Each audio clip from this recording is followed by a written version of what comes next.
Hello friends, good morning. সবাইকে কেমন আছো তোমরা? আশা করছি ভালো আছো, আমিও ভালো আছি।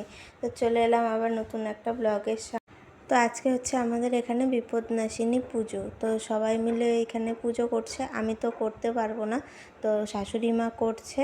তো সকাল থেকে অনেক কাজ ছিল, তো আমি বাসন ধুলাম আর আমার মা এদিকে সব মোছামুছি করছিল, আর শাশুড়ি মা ওদিকে পুজোর কাজ করতে গিয়েছিল ক্লাবে। তো আমি বাসন টাসন এখন এত ধুই না, মাই ধোয়, কিন্তু আজকে ধুলাম তাই হাঁপাচ্ছি। তো তারপরে দেখো মা সব কাজ সেরে এদিকে রান্না করতে চলে এসেছে। যেহেতু আমি 11টার মধ্যে খাবার খেয়ে নিই, তো খুব খিদেও পাচ্ছিলো, তার জন্য এই যে মা আমাকে ভাত দিয়ে দিল এক তরকারি দিয়েই, আর আমি খেয়ে নিলাম। খেয়ে তারপরে যাবো স্নানে।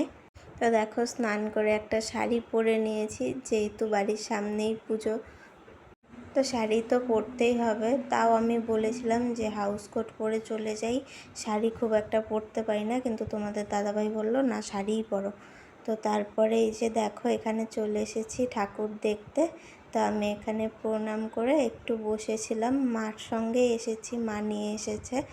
তো তারপরে রাত্রেবেলা, যেহেতু আজকে মঙ্গলবার, তো আমি যেতে পারবো না, তাই বোন মানে আমার ননদ প্রসাদ নিয়ে এসেছে। এটা ছিল ভোগের প্রসাদ, আর ওটাই এমনি খিচুড়ি আর কি, ওটাও প্রসাদ। তো সেটাই খাচ্ছিলাম। তো তারপর রাত্রেবেলা এই দেখো দুধ নিয়ে চলে এসেছে আমার বর, হরলিক্স খাবো তার জন্য। তো আমার এই প্রোটিন পাউডারটা খেতে একদমই ভালো লাগে না, কিন্তু খেতেই হবে, কিছু করার নেই। তো আমি এই প্রোটিন পাউডারটাই খাই। তো আজকের ভিডিওটা তোমাদের কেমন লাগলো কমেন্টে জানিও। ভালো লেগে থাকলে like, comment, share and subscribe করে দিও।